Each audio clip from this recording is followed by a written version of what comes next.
જય રામદેવજી, જય અલગધણી. દર્શક મિત્રો, આજે આપણે સુરીલો સંગાથ ચેનલના મળવા જેવા માનવી શ્રેણી અંતર્ગત શ્રી શિવશક્તિ રામદેવ અલખધામ આશ્રમ ગંગાધરા એમના પૂજ્યપાદ મહંત શ્રી યોગેશ્વર બાપુની આપ સૌ માટે મુલાકાત કરીશું. અમારી ચેનલમાં આપ પૂજ્યવરનું હાર્દિક સ્વાગત છે. પૂજ્ય શ્રી યોગેશ્વર બાપુ, ધન્યવાદ. જય બાબારી. આપણા પરમ વંદનીય પ્રાતઃ સ્મરણીય સંત શ્રી બ્રહ્મલીન પૂજ્ય લક્ષ્મીચંદ બાપુ અને એવા જ સ્વર્ગીય પૂજ્ય માતૃશ્રી પ્રવીણા મૈયા, શરીર સંબંધે આપ એમના પુત્ર છો અને અભ્યાસકાળમાં આપનું નામ યોગેશભાઈ હતું અને ગુરુ સ્થાને પણ એ જ પિતા છે એ રહેલા હતા અને ગુરુ કૃપા હિ કેવલમ એ નાતે ગુરુ કૃપાના અનરાધાર વરસાદથી યોગેશમાંથી તમે પૂજ્ય યોગેશ્વર બાપુ બન્યા. આ તમારી બચપણની યાત્રા છે.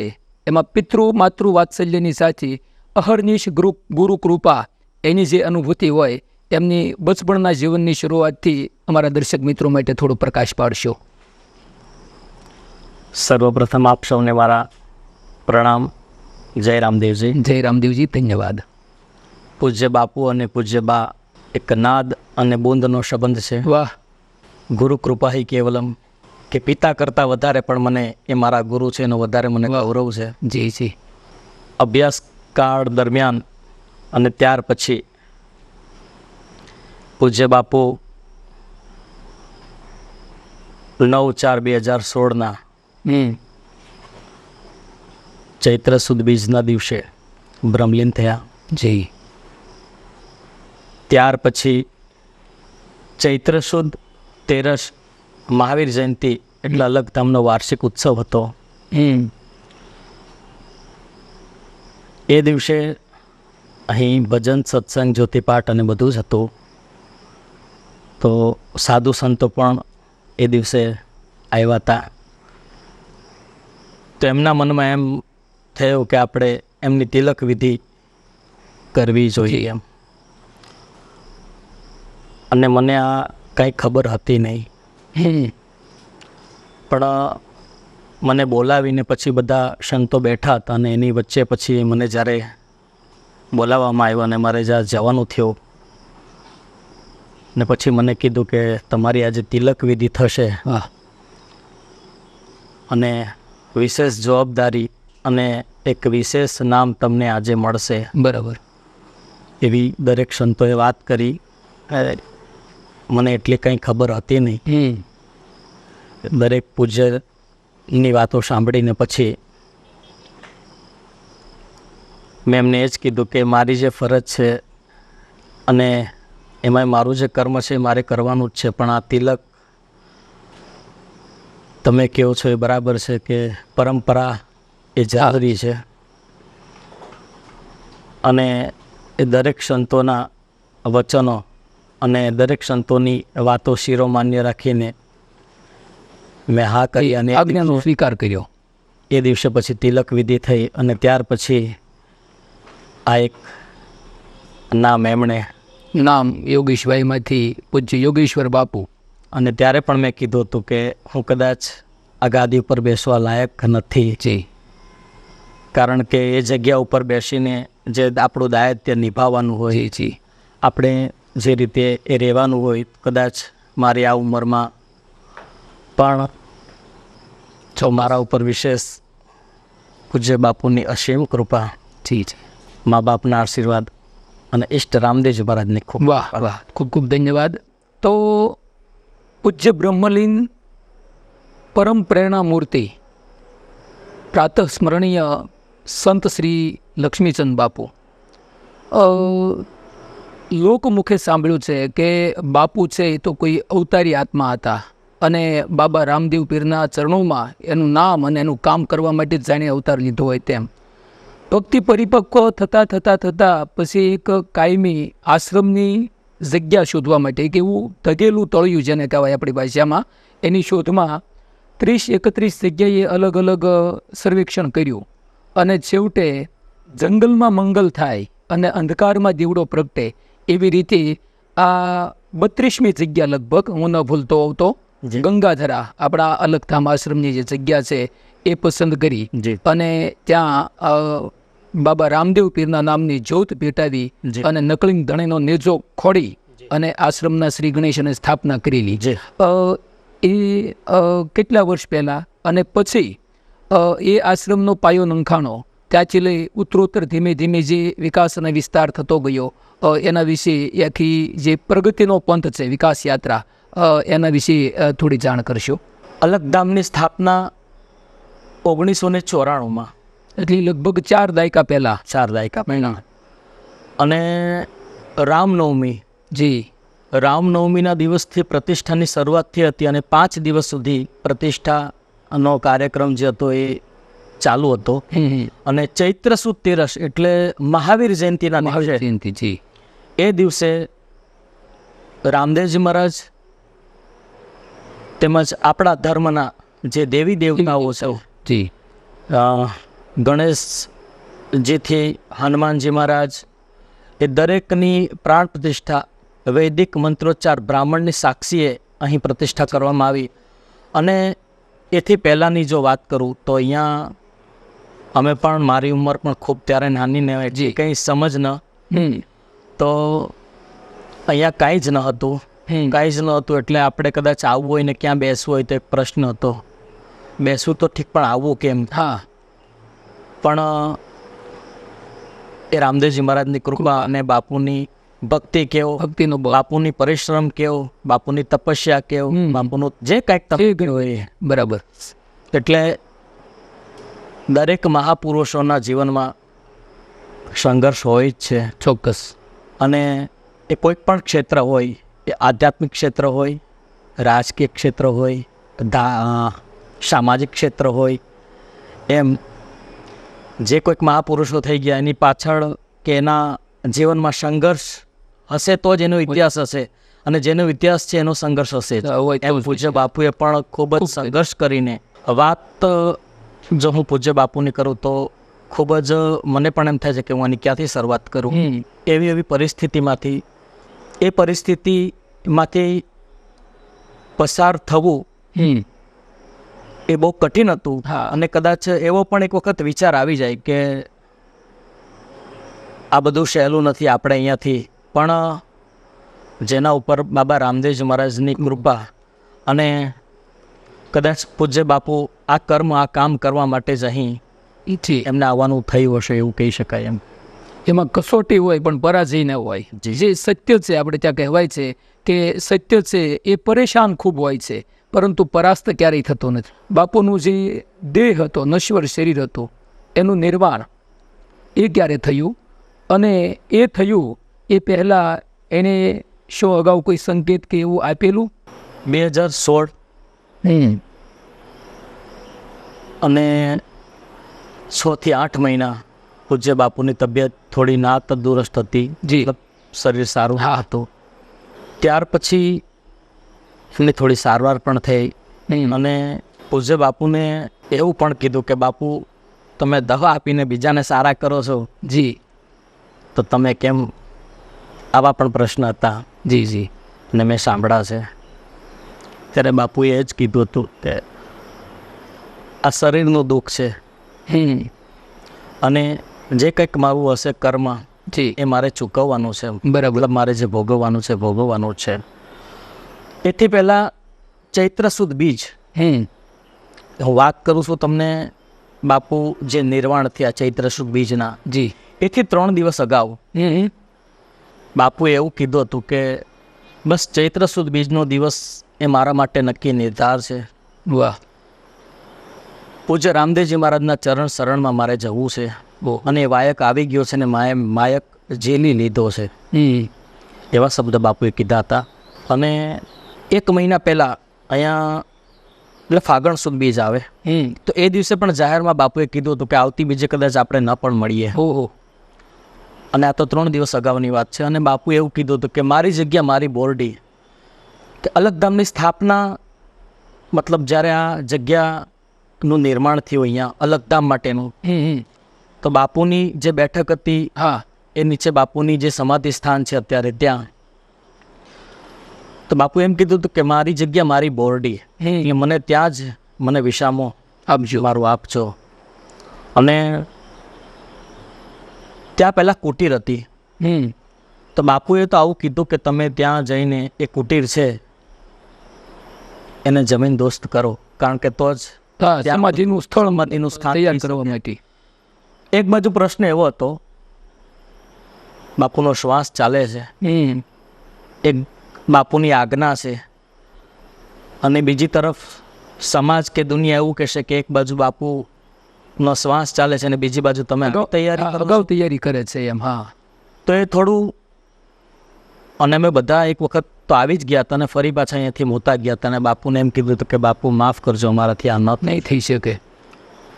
અત્યારે બાપુએ બહુ સહજતાથી કીધું હતું કે તમને સમય નહીં મળશે. વાહ, મોડું કરશો નહીં, નહીતર તમે ઘડી મોડું ન કરો, ટૂંકાઈ જશે ને સમય નહીં મળશે. તમને સમય નહીં મળશે. વાહ. એટલે હું તમને અગાઉથી કહું છું, અને આ વાત તમારા પૂરતી જ રાખશો, કારણ કે હું તો તમને એટલે કહું છું કે હું તમને કહીશ તો તમે ત્યાં જશો ને આ જે કામ છે તમે કરશો. બરાબર. તો ત્યાર પછી અહીંયા જે કુટીર હતું બાપુનું ધ્યાન કુટીર, જી. એને જમીન દોસ્ત મતલબ અહીંયાથી એને હટાવવામાં આવ્યું, તોડી નાખવામાં આવી, અને ત્યાર પછી બાપુની સમાધિ અહીંયા તૈયાર કરવામાં આવી.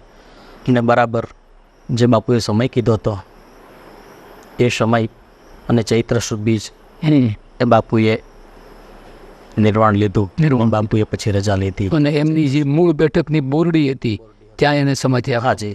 બાપુ, એ બોરડીની સાથે લીમડો કે અન્ય ઉમરો કે એ ત્રણ વૃક્ષોની ત્રિવેણી હતી. જી. તે લીમડો, ઉમરડો અને બોરડી એ ત્રણ વૃક્ષની વચ્ચે કુટીર હતી, અને બાપુ ત્યાં જ બેસતા. જી. અને આ આખા અલખધામનો જે નકશો છે, મતલબ જે આકાર છે, એ બાપુએ ત્યાં બેસીને જ તૈયાર કર્યો હતો. હા, એનું ડ્રાફ્ટિંગ કરેલું કે મારે રામદેવજી મહારાજનું મંદિર તો નિર્માણ કરવું છે, બનાવવું છે, જી. પણ આ જ રીતે બનાવવું છે. હા. તો એ જે જગ્યા છે, તમે જે વાત કરી એ પ્રમાણે કે બાપુએ સમાધિ લીધા પછી એ વૃક્ષ તો ત્યાં હતા જ, અને બાપુની હા એક આજ્ઞા હતી કે વૃક્ષને તમે અડશો નહીં, હા, એને નુકસાન થાય એવું એવી રીતે એ જે કુટીર છે એને તોડશો નહીં. એ વૃક્ષને તમે એમ જ્યાં જગ્યા ઉપર છે ત્યાં મારી સમાધિ માટે થઈને એને ત્યાંથી કાપવા આપશો નહીં. એમાં પર્યાવરણ પ્રેમ હતો. એ બાપુએ કીધું હતું. અને આપણે કાંઈ કર્યું જ ન હતું, મતલબ કુટીરને ત્યાંથી લઈ લીધી. ત્યાર પછી બાપુની સમાધિ થઈ. સમાધિ તો બાપુને આપી દીધા. ત્યાર પછી એક મંદિર નિર્માણ કરવાની હા, સ્મૃતિ મંદિર. ઈચ્છા કે બાપુનું સમાધિ સ્થાન આપણે બનાવીએ. જી.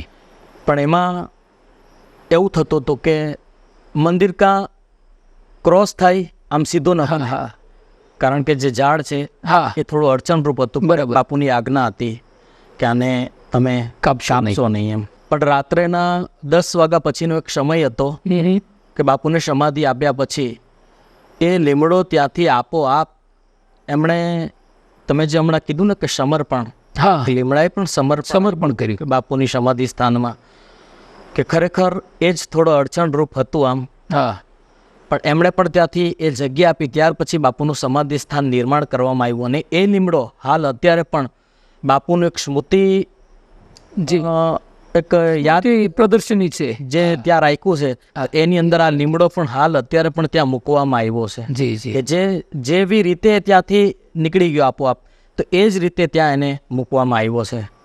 સૂક્ષ્મ દ્રષ્ટિથી જોઈએ બાપુ, હાજી. તો એક વનસ્પતિ અથવા વૃક્ષ છે એ પણ સંતોની ચરણ રસ બની અને એની ભક્તિમાં સમર્પિત થતા હોય છે. એમનું આ એક જીવંત ઉદાહરણ કહી શકાય.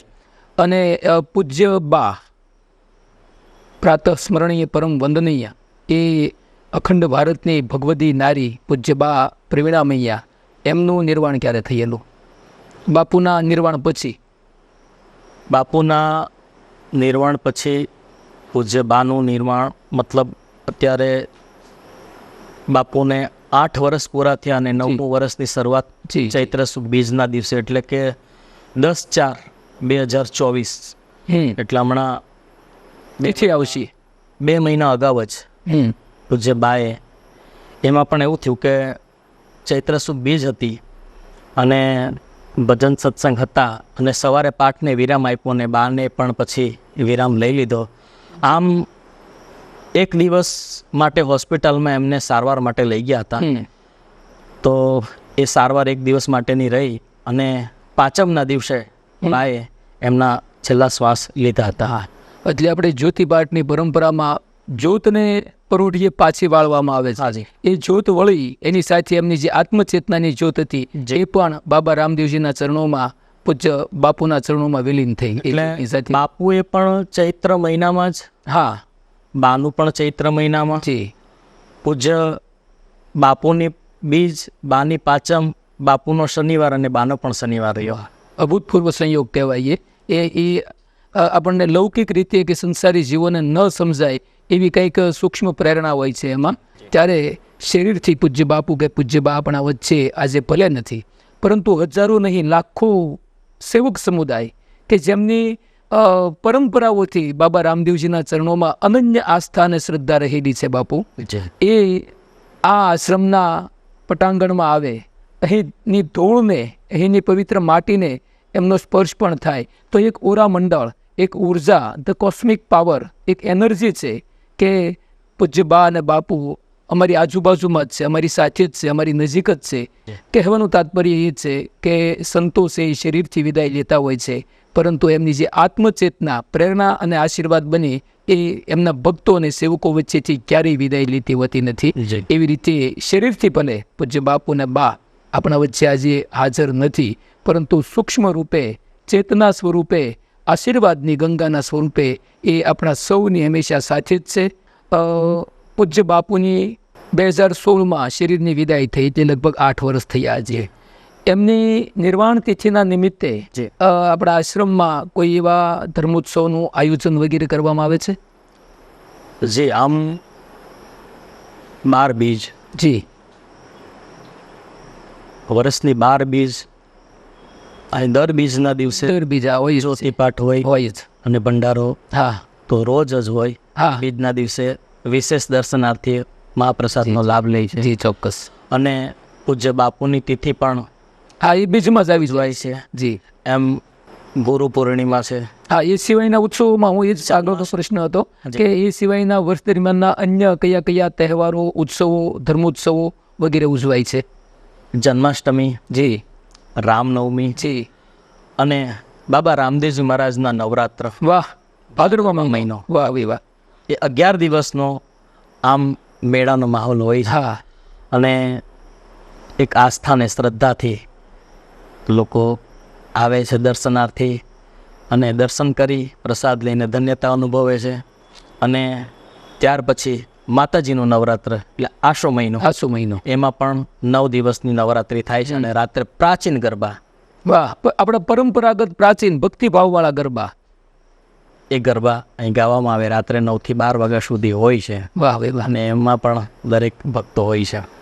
બધા જ ભક્તોની ભાવનાઓને પોષણ મળે એ રીતના સંગીતમય ભજનાનંદી ઉત્સવો એ તો હોય જ છે. અને જ્યાં ટુકડો ત્યાં હરી ઢુકડો, એ ન્યાયી 365 દિવસ અભ્યાગતોને, ભૂખ્યાઓને, દર્શનાર્થીઓને, ભિક્ષુકોને અહીં ભોજનનો ટુકડો એ તો આપવામાં આવે છે.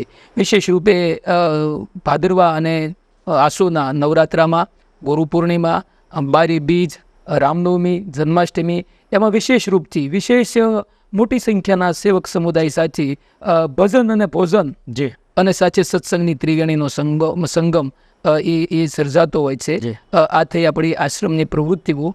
અને સાથે ગાય માતાની સેવા થાય. ગૌશાળા પણ આશ્રમમાં છે મારા ખ્યાલથી. તો ગૌશાળા ક્યારથી શરૂ થઈ, કેટલી સંખ્યા છે, એના વિશે થોડી જાણકારી આપશો? ગૌશાળા જ્યારે અલગતામનું કામ જ્યારે ચાલુ હતું, એટલે મને એવું યાદ આવે છે કે ત્યારે ગંગા કરીને ગાય હતી. હા, એ ગંગા ગાય હતી, એક જ ગાય હતી ત્યારે. અને એ ત્યારથી એ ગૌશાળા ચાલુ જ છે. અને એમાં સંખ્યામાં વધારો થયો હતો. અને હાલ અત્યારે પણ લગભગ 40 થી 45ની સંખ્યા ગાય માતાની સેવા કરવામાં આવે છે. હોય. એટલે 1994માં 41 વર્ષ પહેલા પૂજ્ય બાપુએ આશ્રમનો પાયો નાખ્યો, નિર્માણને શ્રી ગણેશ કર્યા. ત્યારથી જ એક ગંગા નામની ગાય માતા છે એ હતી. વર્તમાનમાં આપના નિજ પરિવારમાં કોણ કોણ? નિજ પરિવારમાં મારા ઘરેથી ભંડારી. જી. એમનું શુભ નામ? એમનું નામ હિના. હિનામૈયા, યસ. અને મારે 3 દીકરી, જી. એટલે 3 માતાજી. હા. મારાથી મોટા મારા બેન ધર્મિષ્ઠાબેન. હા, જી જી. આટલો પરિવાર અત્યારે છે. અને એમના ઉપર બાબા રામદેવજી, જી, પૂજ્ય પ્રવીણા મૈયાજી અને પૂજ્ય સદગુરુદેવ લક્ષ્મીચંદ બાપુની અહર્નિશ કૃપા વરસી રહી છે. જી. અને એમણે જે ધર્મનો માર્ગ ચાચ્યો અને એના ઉપર તમને ગતિમાન કરવા ડગલા મંડાવ્યા, એને ખૂબ શ્રદ્ધા, ખૂબ નિષ્ઠા, ખૂબ પ્રેમ સાથે આપ વહન કરી રહ્યા છો અને નિભાવી રહ્યા છો. ત્યારે છૂટા પડીએ એ પહેલાં જે બાપુ રામદેવ પીરના ખોળે બેઠા છીએ, એમનો આપણો આ સ્થાનક છે. અને હજારો, લાખો, કરોડો વ્યક્તિઓ આ કળયુગનો દેવ હાજરા હજુર જી, એક ચપટી ગુગળના ધુમાડે સમરે હોકારો દી જી, એવો લીલુડા ઘોડે ચડી અને 52 ગજનો નેજો હાથમાં લઈ અને ઉતરી પડે એવો જીવતો જાગતો પીરાણું દેવ એટલે રામદેવ પીર. આપણા આશ્રમ તરફથી ઇલેક્ટ્રોનિક્સ મીડિયા અથવા પ્રિન્ટ મીડિયા, જી, એવી રીતે કોઈ કેસેટ, સીડી, ઓડિયો, વિડીયો અને પ્રિન્ટ મીડિયામાં કોઈ પૂજ્ય બાપુનું જી, કે રામદેવ પીરનું સાહિત્ય હાજી. પબ્લિશ થયેલું છે એવું કોઈ સ્ટોર ખરો? અલખના અલગારી આરાધક પુસ્તક પૂજ્ય બાપુનું, જી જી. અને એમાં અલખધામ વિશેની માહિતી અને જી. પૂજ્ય બાપુના જીવન વિશેની બને એટલી વિસ્તૃત માહિતી એમાં જી. લખવામાં આવી છે. અને શ્રી શિવશક્તિ રામદેવ અલખધામ એક યુટ્યુબ ચેનલ હમ. એ ચાલે છે કે જે બહુજન લાભાય બહુજન હિતાય જી. એ ભાવથી કે જે આપણે અહીંયા જ્યોતિપાઠનું આયોજન કે જે થાય હા, એ બધું એમાં લાઈવ જોઈ શકે. શકે એટલા માટે એના લાખો સબસ્ક્રાઇબર્સ પણ છે. જી. જી. એ સિવાય આપણે પ્રોફેશનલી કોઈ એવો સ્ટોર કે જ્યાં છબી, માળા, દવાઓ, સીડી, કેસેટ્સ, પુસ્તકો ના. એવું મળતું હોય એવું નહીં, પરંતુ જે કાંઈ હોય છે એ સેવકો માટે આ રીતે ઉપલબ્ધ હોય છે. અને બાપુનું જે આ પુસ્તક છે, નિજ અનુભૂતિનું પુસ્તક, જીવન દર્શનનું પુસ્તક જી. અને એમની ભક્તિ યાત્રાના જે અનુભવો છે જી. એમનું વિસ્તૃત વર્ણન બાબા રામદેવ પીરની ભક્તિની ગાથાજી સાથે સાથે વણેલું છે. એ એકમાત્ર આપણું મુખ્ય ગણી શકાય હાજી. એવું પ્રકાશન છે. જી, તો ખૂબ ખૂબ ધન્યવાદ પૂજ્ય યોગેશ્વર બાપુ. છેલ્લે અમારા દર્શક મિત્રો માટે જે સેવક સમુદાય ઉપર તો બાપુની કૃપા અને આપની કૃપા અને આ આશ્રમની અનન્ય કૃપા એ આપણા સેવક સમુદાય માટે તો હંમેશા રહી જ છે. એ ઉપરાંત આપણા જાહેર જન સમુદાય માટે, હર કોઈ આબાલ વૃદ્ધ માટે, 18 આલમ માટે, આપણા સમસ્ત તમામ ગુજરાતીઓ માટે કે તમામ ભારતીયો માટે બાબા રામદેવ પીરની સાક્ષીએ અને પૂજ્ય સદગુરુદેવ બ્રહ્મલીન પ્રાતઃ સ્મરણીય પૂજ્ય લક્ષ્મીચંદ બાપુની નિશ્રામાં આપ તમારા આત્મા તરફથી શું પ્રેરણાદાયી અથવા શું શુભ સંદેશ આપશો જાહેર જન સમુદાય માટે? બડે ભાગ્ય છે મનુષ્ય તન પાવા, વાહ. કે ભગવાનની કૃપાથી આ મનુષ્ય અવતાર મળ્યો છે. તેને સાર્થક કરવા માટે બસ ભજન, ભક્તિ અને સેવા સ્મરણ થાય એટલું આપણે કરતા રહીએ અને સત્કર્મ કરીએ. વાહ. બસ હું આપ સૌને એક મારા અંતરની એક લાગણી કહો કે જે કંઈ કહો એ હું એ જ આપને કહેવા માગું છું. જી જી. તો ખૂબ ખૂબ ધન્યવાદ પૂજ્ય શ્રી યોગેશ્વર બાપુ. આપણા દર્શક મિત્રોને તમે આશીર્વાદ નહીં પરંતુ હૃદયની લાગણી શબ્દ વાપરી ખરેખર ખૂબ આવકાર્ય છે, સરાહનીય છે કે સર્વજન સુખાય સર્વજન હિતાય. અને મનુષ્ય તન છે એ અનેક જન્મોના પુણ્ય કર્મોથી પ્રાપ્ત થતા હોય. બડે ભાગ મનુ તન પાવા એવો અણમોલ મનુષ્ય દેહ ભગવાને જ્યારે આપ્યો છે ત્યારે એ જીવન સાર્થક બને, સત્કર્મમાં અને નીતિના માર્ગે વીતે અને આત્માનું કલ્યાણ થાય. આપણે કોઈને નડીએ નહીં, ભલા થાવ અને ભલું કરો, આત્મા શું પરમાત્મા, માનવ સેવા ઇઝ પ્રભુ સેવા, એવા સૂત્રોને હૃદયસ્થ કરી અને આ માનવ જન્મ મનખો એને સુધારી લઈએ ભક્તિ કરતા કરતા કરતા. જી. એવી ભક્તિ, એવી શક્તિ, એવી ક્ષમતા અને એવું સામર્થ્ય હર કોઈને પરમ કૃપાળુ બાબા રામદેવજી અને સદગુરુદેવ પ્રદાન કરે એવી પ્રભુ પ્રાર્થના સાથે પૂજ્ય યોગેશ્વર બાપુ આપનો બહુમૂલ્ય સમય કાઢી અમારા દર્શક મિત્રો માટે સુરીલો સંગાથ ચેનલમાં મુલાકાતી બની અને મળવા જેવા માનવી તરીકે આજે તમે ઉપસ્થિત થયા એ બદલ આપનો અંતઃકરણપૂર્વક ખૂબ ખૂબ આભાર. જય રૂણીચા બાબા, જય બાબારી, જય રામદેવ. જય રામદેવજી. આપનો ખૂબ ખૂબ આભાર. આપને કદન એ જ મારે કહેવું કે ધર્મથી નજીક રહીએ અને અંધશ્રદ્ધાથી દૂર રહીએ વાહ અને વ્યસનો અને ફેશનોથી દૂર રહીએ વાહ, અને ખૂબ સારું જીવન જીવીએ. ધન્યવાદ ધન્યવાદ. જય રામ. ચોક્કસ. જય રામદેવજી.